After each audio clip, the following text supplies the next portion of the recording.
But this time, last presidential election, if I don't they see the whole of internet, Peter Obi does not have structure.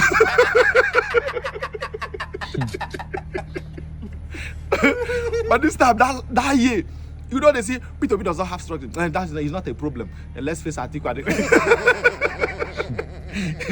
If I don't they see for internet, if Peter Obi get up to 20 votes, I will resign as whatever.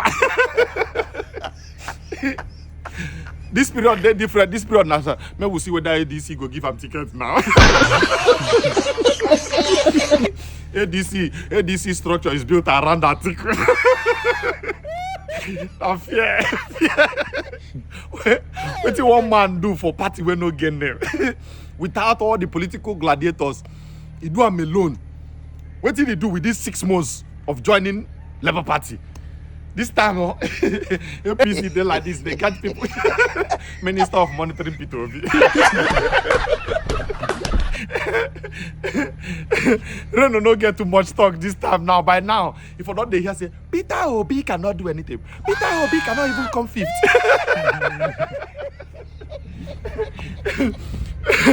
And where he was now, be say Peter Obi carry them for leg this time around because the man know if he know quick choose party. He just did the tell them say, come 2027, I'm going to be in the ballot. They go say, hey, which party in there? You know the Labour, ADC, blind now, Atiku. Peter Obi talk now, man, we know what they do. The day where he just joined ADC, he's young. I'm not here for power grabbing. As long as this is for the betterment of Nigeria. I mean, APC go say, guy, this man don't come again.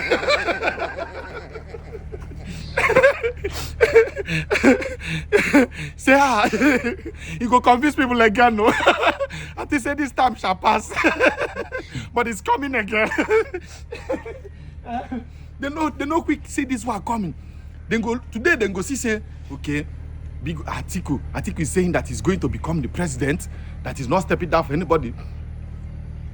Then go see Peter Obi again. Peter Obi go say, then go say, once Atiku talk that, they'll say, I told you people that Peter Obi will not get the ticket. Peter Obi will step down for Atiku. Let's interview, go see Peter Obi. My brother, I've been traveling around meeting presidents, meeting all the leaders of countries. Are you telling me that I'm meeting the leader of the country to become the vice president? They go say, Peter Obi talk one thing now. This time, Peter Obi confuse them. They don't know the way, and the way Peter Obi they take come out that time, they go, they say, they tell you. No, this time around, he quiet. You go there, they go see picture of him and Atiku. Then go say, what is going on? Picture of him and Obasanjo. How you see God? This man talk now.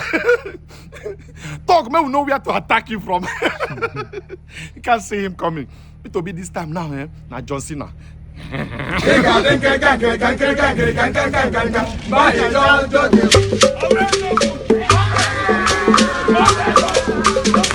Mamma mia. We know they are doing everything to stop or to make sure that Peter Obi didn't get the ticket. Their greatest fear, because somebody told me very close to the system of APC, he said the only formula of somebody that they cannot beat, the only thing in front of them that they don't have solution to it is Mr. Peter Obi. They don't have any formula for them to win election if Peter Obi grabs the ticket. Because one, if the Muslim ticket has pursued them from the United States, there is nowhere they are going to hide. They must take a Christian candidate from the north. And if they divorce the Muslims, that they have already used them, that's why they will not bring this issue of use and dump. So there is somebody like that is from the north for them to do that. So I'm telling you, whether they create the Labour Party, which we have known that the Labour Party is not going to be anywhere, because the Labour Party has been filing candidates from 2011 or so. They have presidential candidates. Nobody heard about that, their presidential candidate. But people tend not to understand this phenomenon, Mr. Peter Obi. He is not running for president for himself. It's a gang of young people all over the country that they feel that this man look like us. Right. This man dress like us. This man talk like us. This man eat like us. This man is not holistic. He's not thinking like them. Right. Even though he can be like them, but he chooses to be like us, and we want to be like him, and we choose him to be in front so that we follow him to the destination of this new Nigeria that we want to create for ourselves. Okay, Ibrahim Abdul Karim, I want to thank you very much indeed. When you carefully listen to what Abdul Karim said, especially the part where he referenced what his source from the APC told him, then everything begins to make sense. When you pay attention and listen beyond the surface, it becomes much clearer why the APC is so desperate and relentless in its actions against Peter Obi. This is not guesswork. This is not speculation. You can hear it clearly from the words that were spoken. The truth is simple and very clear. The only candidate the APC does not have a solution for is Peter Obi. That single fact explains everything. To the APC, candidates like Atiku, Amaichi, and the rest are not a real threat. They are not worried about them. They are not losing sleep over them. That is why you hardly hear sustained attacks against them. That is why you rarely hear the APC discussing Atiku seriously, let alone Amaichi. There are no constant media assaults. There are no aggressive legal strategies aimed at stopping them. There is no coordinated attempt to remove them from the political space. And this is not accidental. It is deliberate. The APC knows exactly who threatens their grip on power and who does not. They know where the real danger lies, and they are responding accordingly. This entire situation also tells us something deeper and more revealing. It strongly suggests that they already have the real results of the 2023 election. They know exactly what happened behind the scenes. They know who Nigerians truly voted for. They know within themselves that Peter Obi actually won that election. That knowledge is what fuels their fear.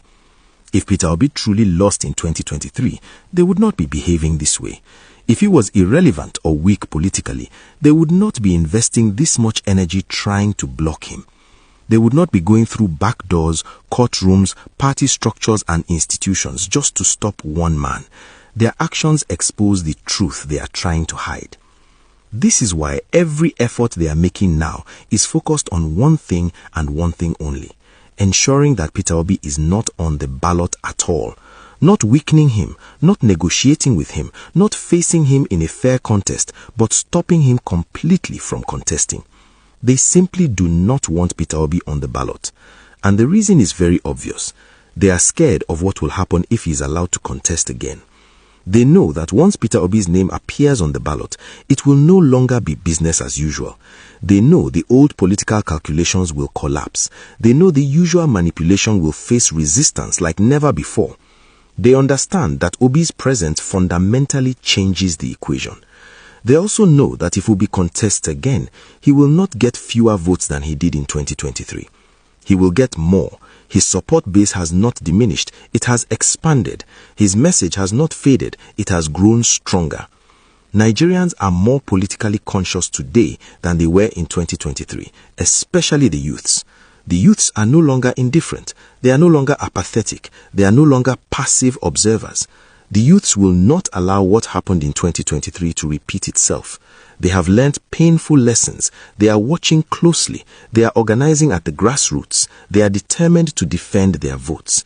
And the APC knows this reality. They know that with Obi on the ballot, the level of vigilance, resistance, and scrutiny will be far greater than before. That alone is enough to make them panic. This entire episode clearly shows that Peter Obi's popularity is not declining, it is growing. It shows that his acceptance cuts across regions, religions, and age groups. It shows that he has become a political reference point in Nigeria. More importantly, it shows that he is the most popular candidate in the country today. It also confirms something very important. Peter Obi is the only candidate that can genuinely defeat Tinubu in a fair, free, and transparent election. That is the truth they are running away from. This is also why we continue to insist that if the ADC is truly serious about defeating Tinubu, then they must be honest with themselves and realistic about strategy. This is not the time for internal power struggles. This is not the time for ego battles. This is not the time for unnecessary primaries that will only divide the opposition and weaken their chances. If the ADC truly wants to win, then they must think strategically. They should jettison the idea of a divisive primary and instead adopt a consensus candidate approach. This approach is not new. It has been used successfully in politics before. What matters is choosing the right person. And that person is Peter Obi. Not because of emotions, not because of blind loyalty, but because of facts, numbers, and political reality. Obi is the candidate that connects with the masses. Obi is the candidate that energizes the youths. Obi is the candidate that inspires hope and participation. Obi is the candidate the ruling party is afraid of. Giving Obi the ticket makes the path to victory clearer and easier. Anything short of that is a gift to the APC. We also want to urge obedience everywhere, across Nigeria and in the diaspora, to keep the work going. Keep organizing, keep mobilizing, keep educating voters, keep engaging peacefully but firmly. What you are doing is not in vain. The results are already showing, even if the ruling party pretends otherwise. The fear we are witnessing today is evidence that the movement is working. 2027 is our year of victory, not because of wishful thinking, but because Nigerians are ready, because the people are awake, because the political consciousness of the country has changed forever. And this time, nobody will take it away from us again. I know that the system is afraid of Peter Obi. We know because they know the truth about what, of course, I know so. The government is aware of Peter Obi's performance in the last elections, and they know he is their main problem, not Atiku. Never mind the fraudulent things that INEC wrote. Those things don't mean nothing. We know Peter Obi was the man of the last election.